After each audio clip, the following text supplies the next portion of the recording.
Another problem is that Kabul has been cultivating its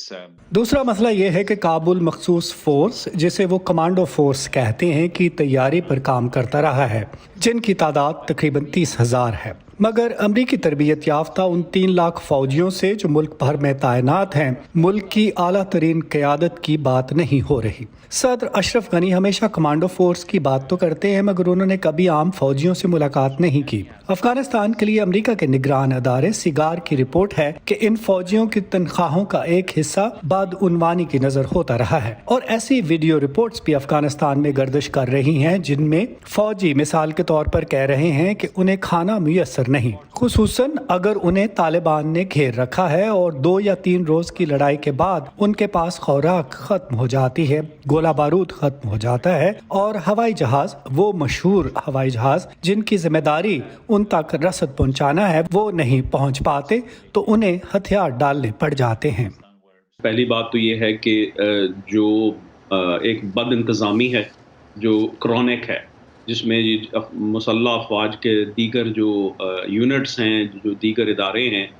ان کو صحیح طریقے سے جو ہے وہ ٹرین نہیں کیا گیا۔ میں یہاں جنگجو ٹریڈ کرافٹ کی بات نہیں کر رہا ہوں، ٹریننگ ان کو دی گئی ہے،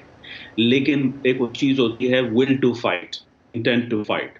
اور پھر یہ ہے کہ آپ کس چیز کے لیے لڑ رہے ہیں۔ تو انفارچونیٹلی جو قیادت ہے افغان ریاست کی،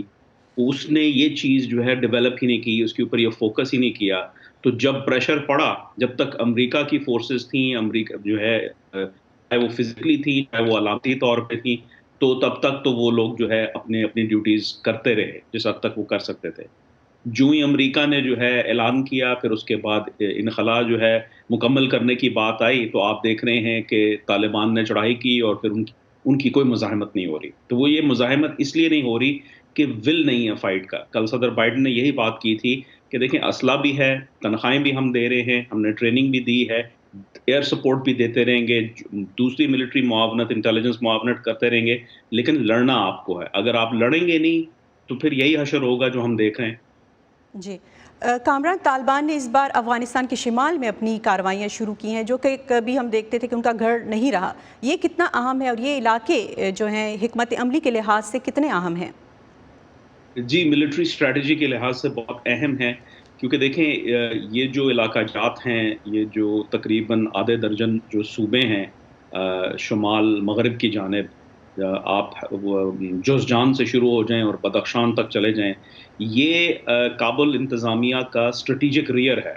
کہ اگر خدا نخواستہ جو ہے وہ کابل کے اوپر کوئی تھریٹ آ جاتی ہے، ولنریبل ہو جاتا ہے کابل، تو یہ آپ کو اسٹریٹجک ڈیپتھ پرووائڈ کرتا ہے، آپ فال بیک کرتے ہیں اور وہاں سے پھر ری گروپ کر کے تو آپ کاؤنٹر اسٹرائک، کاؤنٹر ایفینسوز کرتے ہیں۔ طالبان نے بہت ہی سوچی سمجھی منصوبہ بندی کے تحت، اور کئی سالوں پہ یہ محیط ہے، یہ آج کی بات نہیں ہے، وہاں اپنے اثر و رسوخ بڑھائے، وہاں کے جو گراؤنڈ ریالٹیز تھیں، جو لوگوں کے جو ہے وہ ڈس افیکٹڈ لوگ تھے، جو وار لارڈز کو جو ہے نے بدعنوانی کی ہوئی تھی، اس کو پوری طور پہ ایکسپلوئٹ کیا اور اپنے آپ کو تیار کیا، اور جب موقع ملا تو پھر یہ چڑھائی کی ہے۔ تو اس وقت کابل جو ہے وہ ولنریبل ہے نارتھ ویسٹ کی جانب سے بھی، اور آج جو غزنی کا شہر گرا ہے اس سے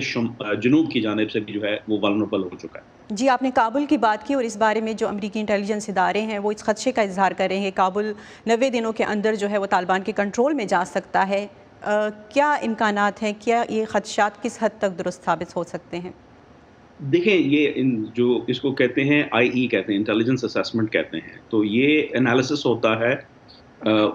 جتنی بھی آپ کے پاس انٹیلیجنس ہوتی ہے دیگر ایجنسیز کی، یہ پوری US انٹیلیجنس کمیونٹی جو 17 آرگنائزیشنز ہیں، وہ ان سب کا جو ہے وہ اعداد و شمار کے بعد انالیسس کیا جاتا ہے۔ اب کیا عملی طور پہ کیا ہوتا ہے وہ بعد میں دیکھنا، کیونکہ یہ یاد رہے کہ اس سے پہلے 6 مہینے کی بات کی جا رہی تھی کہ 6 مہینے میں یہ ہو جائے گا، لیکن جو ہے جس تیزی سے جو ہے یہ 2 صوبے اپنا جنوب میں اور 6 صوبے شمال میں گئے ہیں، تو اس کے بعد ریوائز کیا ہے اس کو۔ تو میں سمجھتا ہوں کہ یہ چیزیں جو ہے کس حد تک ایکوریٹ ہیں وہ تو وقت بتائے گا، لیکن یہ ہے کہ ان کی جو کریڈیبلٹی ہوتی ہے اس کو سیریسلی لینے کی ضرورت ہے، اور یہ چیز امریکی انتظامیہ کے لیے ہوتی ہے کہ بھائی دیکھیں یہ ہو رہا ہے، ہماری یہ پیشن گوئی ہے، تو آپ اس کے لحاظ سے اپنی پلاننگ کریں اور اپنی جو آپ کو جی جو پالیسیز میں تبدیلی لانی ہے وہ اس کی روشنی میں کریں.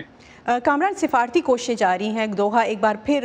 مذاکرات کی میزبانی کر رہا ہے. وزیر اعظم عمران خان کا طالبان اور افغان صدر اشرف غنی کے بارے میں بیان بھی سامنے آیا ہے. تو اگر صدر اشرف غنی اقتدار سے الگ نہیں ہوتے اور طالبان براہ راست اس بات چیت کا حصہ نہیں، تو پھر ان مذاکرات کے کیا مقاصد ہو سکتے ہیں؟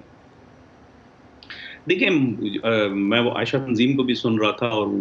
وہ بتا رہی تھی کہ جو ہے یہ کہ بھائی ایک طرف آپ بات چیت کر رہے ہیں، دوسری طرف آپ لڑائی کر رہے ہیں. یہ ایک تنقید ہے اور تنقید جائز ہے. لیکن اگر عملی طور پہ دیکھا جائے تو تاریخ کے اندر جب بھی جنگیں ہوئی ہیں اور پھر اس کے بعد جو ہے کوئی معاہدہ ہوا ہے، وہ ایسا نہیں تھا کہ جنگ ختم ہوگی بعد میں معاہدہ ہوا. معاہدے کی بھی جو بات چیت ہوتی ہے وہ چلتی رہتی ہے، اور جو جنگ ہوتی ہے وہ بھی ساتھ ساتھ چلتی رہتی ہے. کیونکہ اس میں ایک لاجک ہے، ایک منطق ہے، وہ یہ ہے کہ جو بھی دونوں فریق جو ہیں وہ چاہتے ہیں کہ وہ جو بات چیت کا میز ہے اس کے اوپر لیوریج سے بات کریں، پوزیشن آف اسٹرینتھ سے بات کریں. تو آپ کو بار بار مظاہرہ کرنا پڑتا ہے بیٹل سپیس کے اندر کہ بھائی ہماری بات کو کیوں مانا جائے. اگر نہیں مانا جائے گا تو ہم یہ بھی کرنے کے لیے کر سکتے ہیں.